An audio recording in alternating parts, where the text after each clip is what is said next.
પશ્ચિમ રેલવેએ ઉનાળાના વેકેશનમાં ટિકિટ વગર અને અનિયમિત મુસાફરી કરનારાઓ સામે અત્યાર સુધીની સૌથી મોટી કડક કાર્યવાહી કરી છે, જ્યાં માત્ર એપ્રિલ અને મે એમ 2 મહિનામાં જ 6.80 લાખથી વધુ આ મફતિયા મુસાફરોને પકડી પાડવામાં આવ્યા છે. તેમજ આ 2 મહિનામાં 50.33 કરોડની રેકોર્ડ બ્રેક દંડની વસૂલાત પણ કરી છે, જે ગયા વર્ષ કરતાં 16% વધુ છે.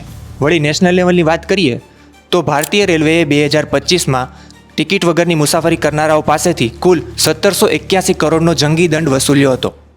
વળી આ વર્ષના જ મે મહિનાના 1.30 લાખ કેસો અને 5.95 કરોડની સરખામણીએ આ વર્ષે 56% કેસોમાં અને 135%થી પણ વધુ રેલવેની આવકમાં ઉછાળો નોંધાયો હતો.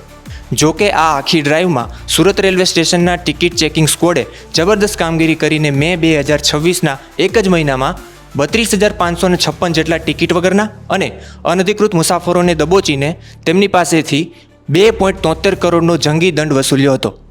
વળી સુરતની આ કુલ કામગીરીમાં અલગ અલગ ટીમોનો ફાળો રહ્યો હતો, કે જેમાં મુખ્ય સ્ક્વોડે 2.2 કરોડથી વધુ, સ્લીપર ક્લાસના સ્ટાફે 68 લાખથી વધુ અને સ્ટેશન પરિસરમાંથી સ્ટાફે 3.18 લાખથી વધુનો દંડ વસૂલ્યો હતો. આ દરમિયાન એકલા મે મહિનામાં જ પશ્ચિમ રેલવેએ 3.21 લાખથી વધુ કેસ નોંધીને 23 કરોડથી પણ વધુની માતબર રકમ દંડ પેટે વસૂલ કરી છે, જે દર્શાવે છે કે આ ડ્રાઈવ કેટલી કડક અને આયોજનબદ્ધ હતી. નોંધનીય રીતે પશ્ચિમ રેલવેએ સ્પષ્ટ કર્યું છે કે આ કડક કાર્યવાહી કોઈને હેરાન કરવા માટે નહીં, પરંતુ પ્રામાણિક મુસાફરોને શાંતિથી મુસાફરી મળી રહે તેમજ રેલવેને થતી આવકનું નુકસાન પણ અટકે તે માટે કરવામાં આવી છે. ટૂંકમાં, જો તમે પણ ટ્રેનની ભીડમાં વગર ટિકિટે કે પછી જનરલ ટિકિટ પર સ્લીપરમાં મુસાફરી કરવાનું વિચારી રહ્યા હોય તો ચેતી જજો.